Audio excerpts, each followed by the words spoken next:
un equipo con un RFID activo para captar las señales de los tags, que pueden ser en forma de brazalete o en forma de tags más robustos con un sensor de temperatura, por ejemplo, para que te indique en tiempo real las temperaturas que el tag está enviando, ¿no?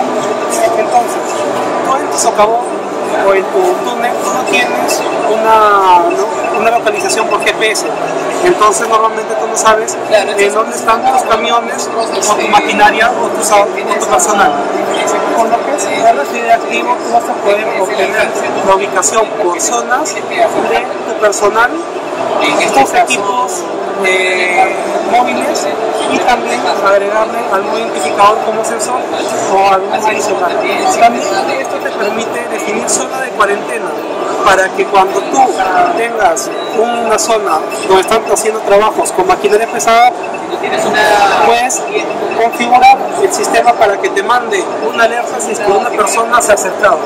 La persona la identificas con el tag activo y también ves toda la movilidad, todas las zonas en las cuales ha pasado el sistema, mediante el sistema, ¿no? Y también las personas por qué zonas han estado ubicadas, y también las unidades móviles.